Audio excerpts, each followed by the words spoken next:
What an absolute unit of an absolute favorite. What an absolute former Jedi unit, man.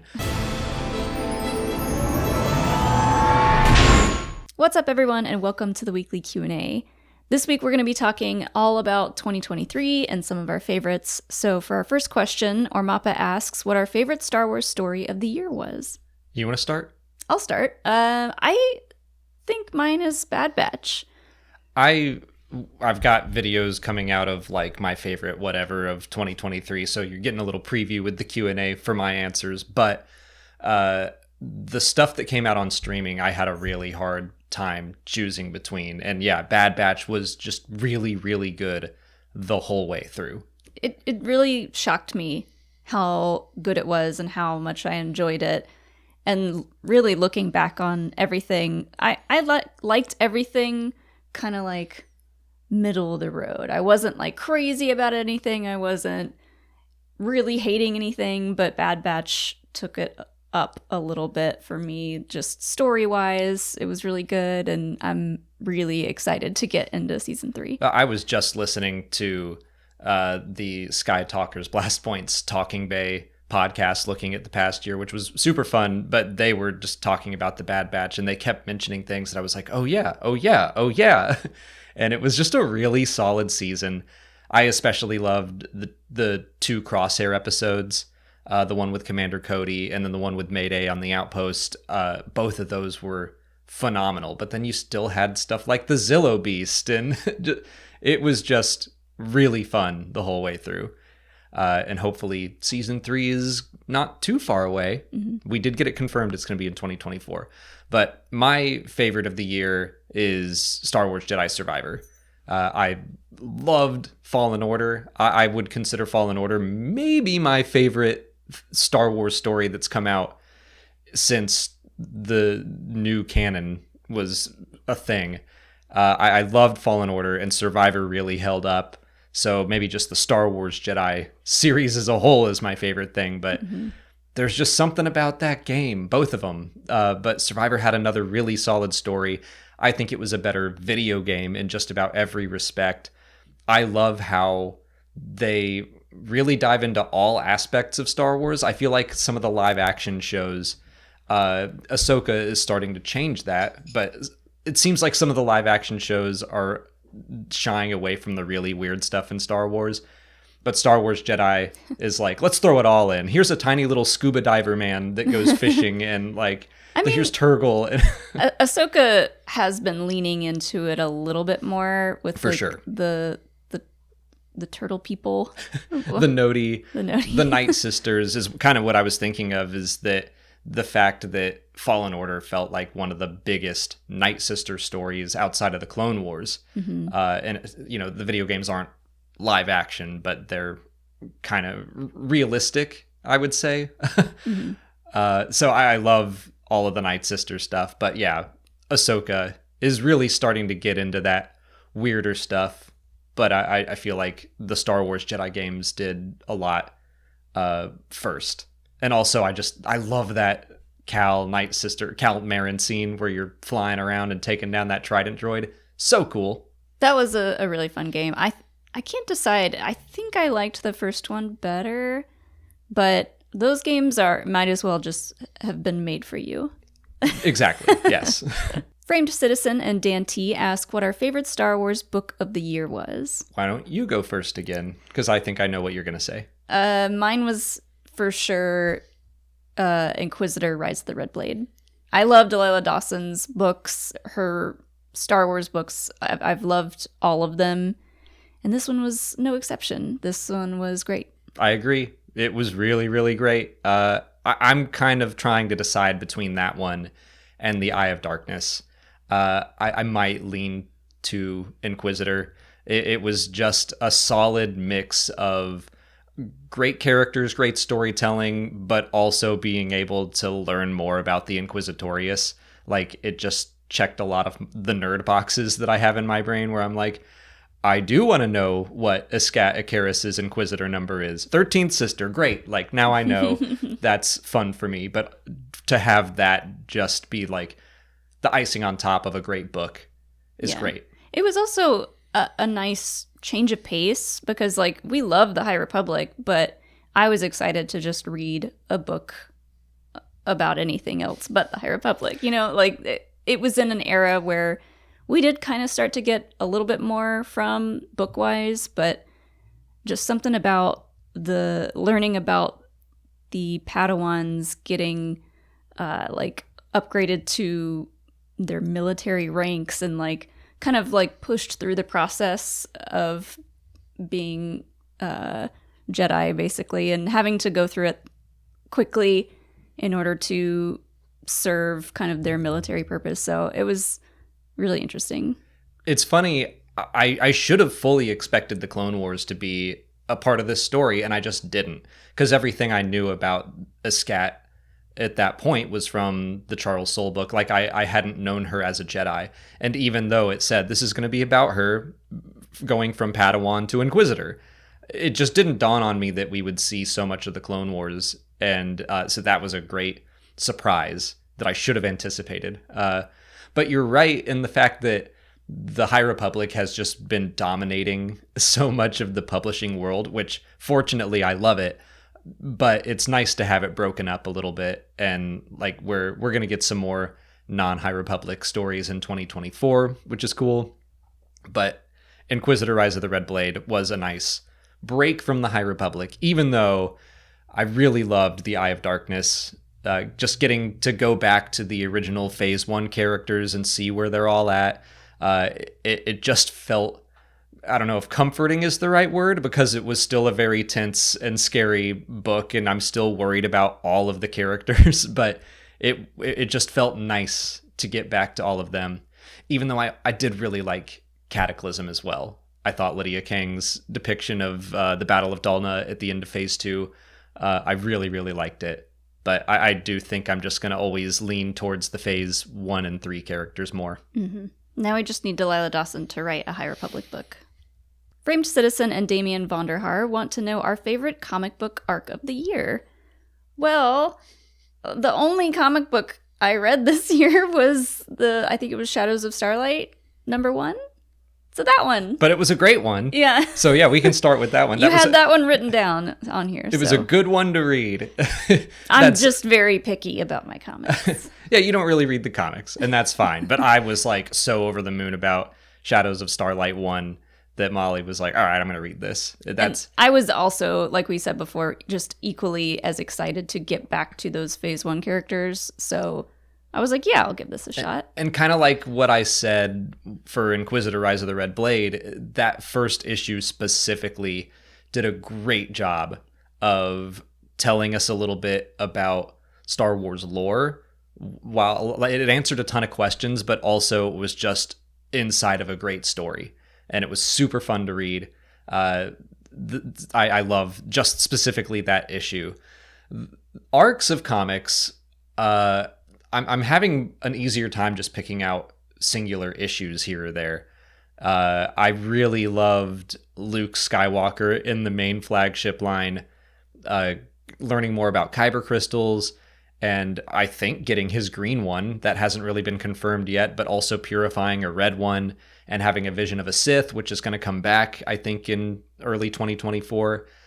All of that stuff was super cool. Yeah, I'm like really into the Luke stuff specifically, and he just hasn't done a ton since then. Like I wasn't crazy about the Dark Droids run. That was a little too out there for me, and I'm kind of like, but what's Luke doing with that kyber crystal? It's always nice to get a little glimpse into whatever Luke was up to all those years in between.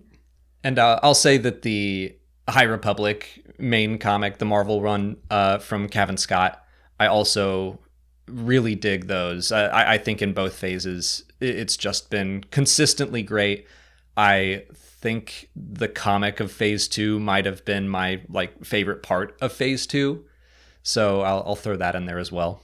Spider-Man of Earth 1218 wants to know our favorite new character of 2023.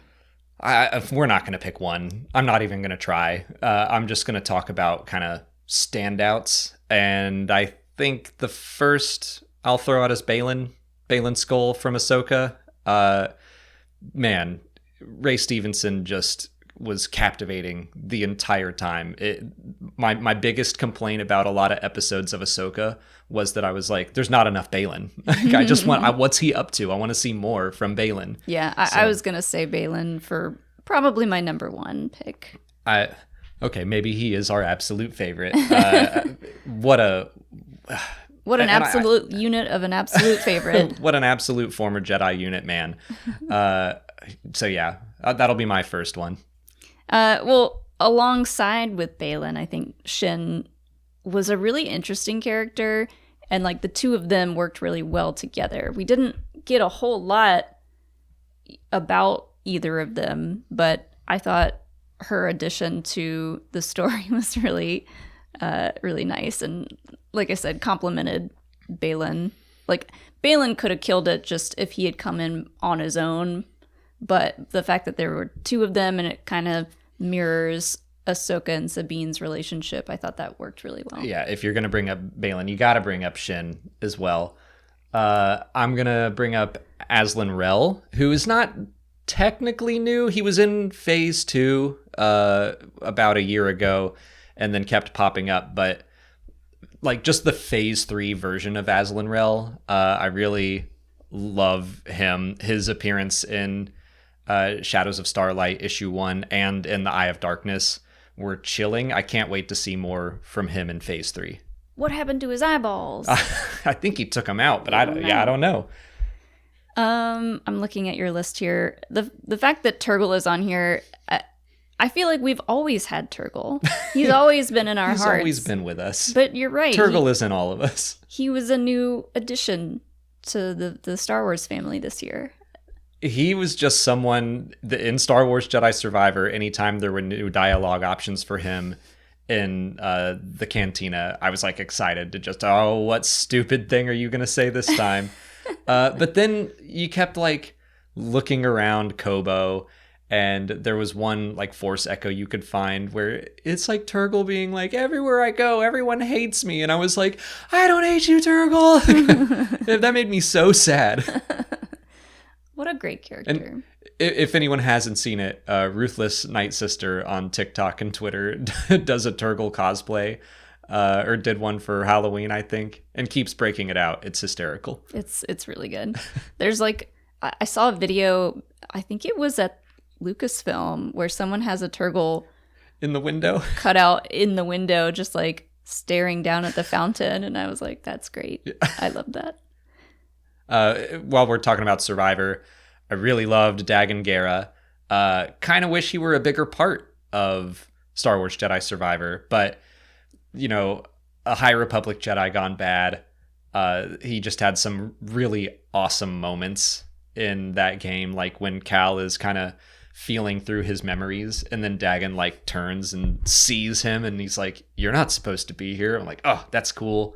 The way that he fights as if he has two arms, even though he lost one. He's just using the Force as if it's his other arm. Yeah, it's awesome. Like, I love how he was as an enemy. Mm-hmm.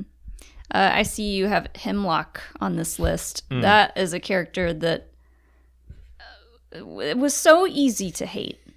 Like, he's that soft-spoken, real creepy, like, just easy to hate kind of guy. Literally thrives in poison. Like, the second he showed up, I wished he were in season 1 of The Bad Batch. Like, Rampart was also a very good villain, but when he got taken out of the story, at least for now, when they introduced Hemlock, I was like, okay, this guy is on another level of creepy and evil. And again, kind of like Balin, I'm like, he's just very compelling to me. I love having him in the show, and I can't wait to see more from him. Yeah. And then I brought it up already, but I'll bring it up again. Iskat from Rise of the Red Blade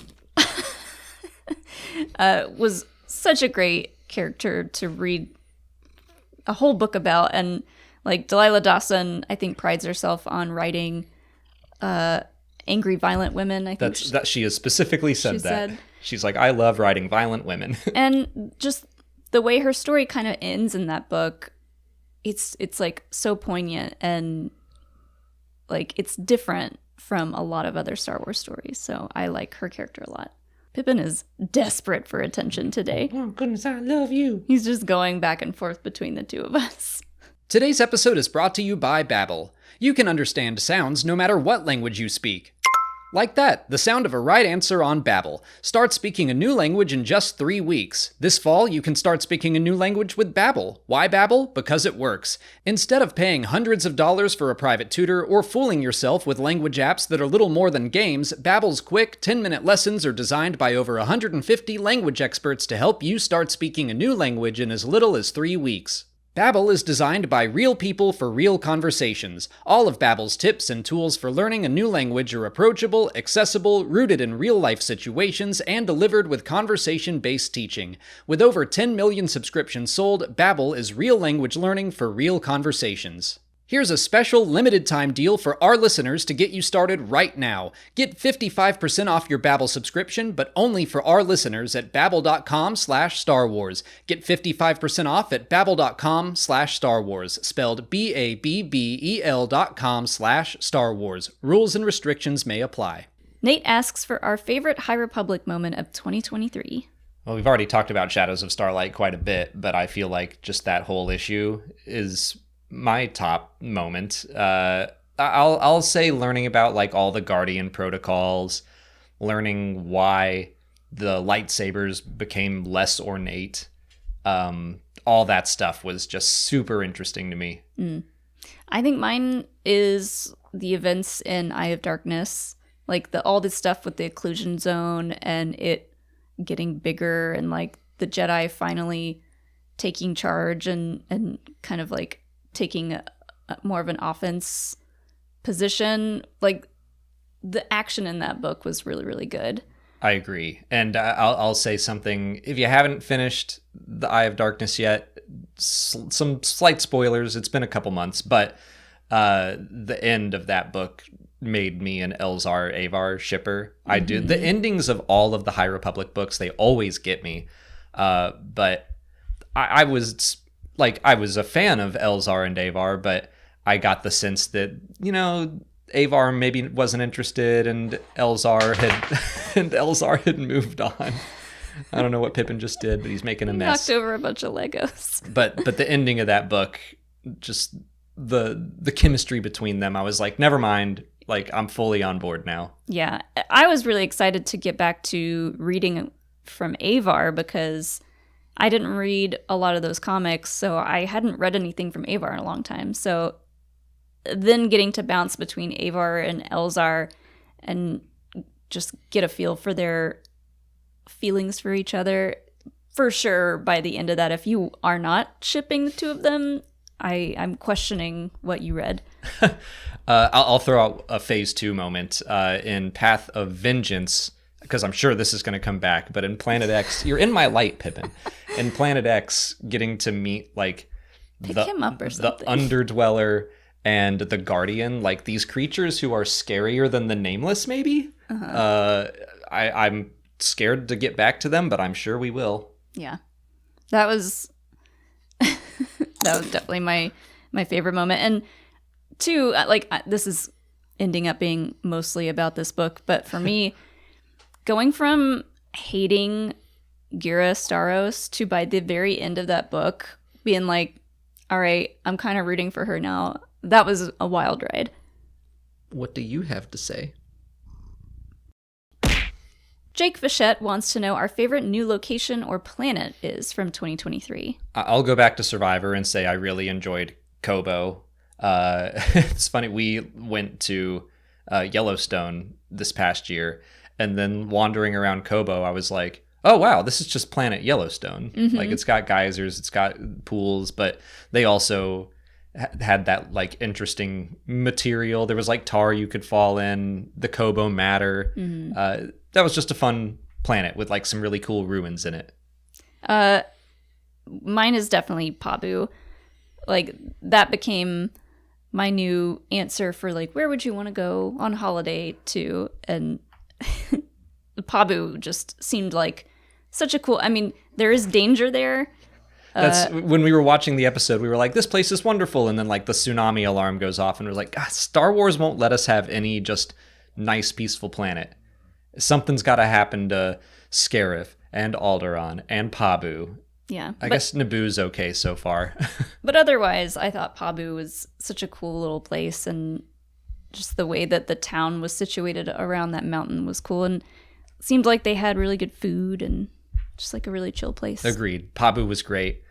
I'll also throw out Peridia just for intrigue. Like, I wasn't super into the design of the world or anything, but the idea that they're connected to the Mortis gods and the Night Sisters and all this ancient Force stuff, I'm very curious to learn more. Ice Phoenix 2 asks, which medium had the best Star Wars stories of the year? So we're talking, I guess, streaming, video games, books, or comics.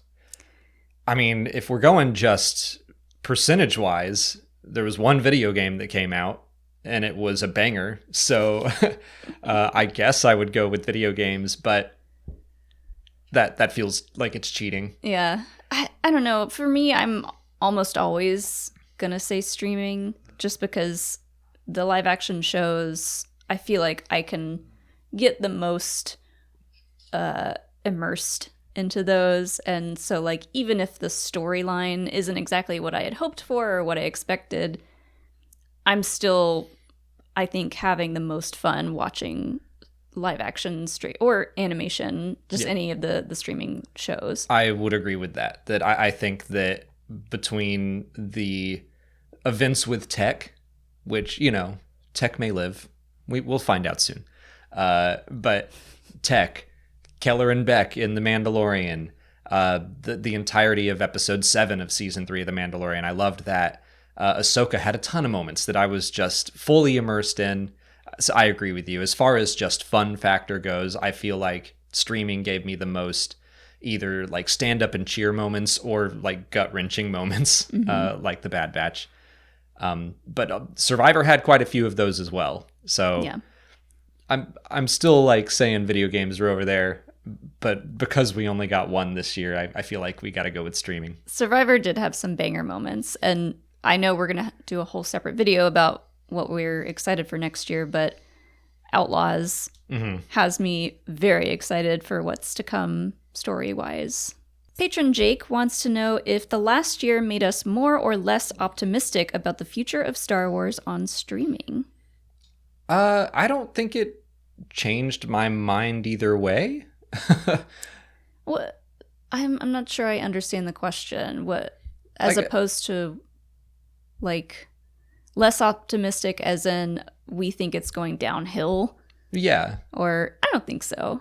There are some things like I kind of wish Ahsoka had wrapped up more because this is just my opinion. It's something that Joseph Scrimshaw has also said, where like the nature of streaming is so volatile and we don't know what shows are, you know, Ahsoka season 2 hasn't been announced yet. Thankfully, this is Star Wars, and even if it doesn't get the green light, a book or a comic or something will finish the story. But the idea that you have so many cliffhangers, I'm like, I'm worried about that for streaming. And I kind of wish that they had closed off more of those open loops. I don't know.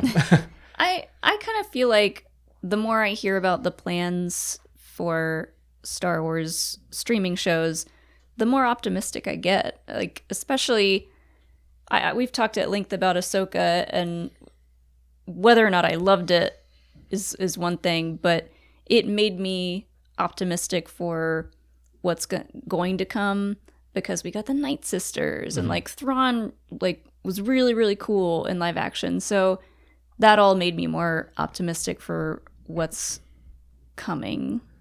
And I'm more just like looking ahead makes me optimistic, because kind of like the way the High Republic has dominated a lot of the publishing side of Star Wars recently, up until now, streaming has been, especially in live action for Star Wars, has been dominated by the Mandoverse. And we're still getting a Mandoverse story next year, but we also have the Acolyte. Ooh. And like Andor season 2 is on the way. So that's what makes me optimistic, is that there's going to be more variety going forward. Like, would love to check in on the Mandoverse once a year and also get something new once a year. That sounds great to me. I need my little man back. Weather Ed asks, how would we rate 2023 to 2022 or other previous years? Just so we don't sit here for hours, I think we'll just stick to like 2022. I think I would put it about even with 2022. As far as like live action and streaming goes, I don't think I liked anything this year as much as I liked Andor season 1 from 2022. Mm-hmm. But 2022 didn't have Star Wars Jedi Survivor. But I do think that overall, I probably enjoyed Mando season 3 and Ahsoka more than the Book of Boba Fett and Obi-Wan. So there is that. Don't bite me again. I don't know, because we got celebrations in both years. That's true. That was pretty dope. And this year we'd never been to London before, so yeah, we had to go to London for yeah, work. We didn't even really talk about Celebration, but Celebration Anaheim was really cool because more people that were like already living in California that we know could go. So it was great to like get to hang out and see everybody. And then we got to do Disney night or Star Wars night at Disney. But then London is London, which was amazing to experience. So I keep thinking of celebrations, and that is making it really hard for me. I mean, that's valid because being at Celebration is always super fun. Getting to see friends who we otherwise only get to see online is always amazing. Yeah. But as far as content goes, Andor is really pushing me to say 2022. But you're right, like the combo of Mando season 3 and Ahsoka were really cool. I think just the unfortunate side effects of the strike maybe took away a little bit of that fun as far as Ahsoka goes, but like we've said a million times, the strikes needed to happen, and we're glad that they did. But I don't know. I might say 2022. I'm having a tough time choosing. I think I'll lean towards 2023 because I loved Survivor that much. Yeah. Besides those 2 years, I think 2024 has even better stuff in store. Like, I think The Acolyte is something we've both been so excited for a long time. Acolyte, Bad Batch Season 3, and Skeleton Crew. I don't think I've been this excited in a long, long time for new Star Wars shows. There's a lot of unknown, like even the Mandoverse show is kind of shrouded in mystery right now. We don't know much about Skeleton Crew. We know some very tenuous ways they'll be connected from what we saw in Celebration. But for the most part, I think it's going to be new characters, new story, a lot of new. So I'm really psyched about that. But we're probably going to talk about all that next week in the Q&A as well. Yeah. So that's all the time we have for questions today. If you want to leave a question for next week's video, just put it in the comments below or sign up for Patreon to join our weekly Q&A discussion. If you haven't already, please like this video, subscribe to the channel. Follow us on Twitter, Instagram, TikTok, Threads, Blue Sky. And as always, thanks for watching, and may the Force be with you.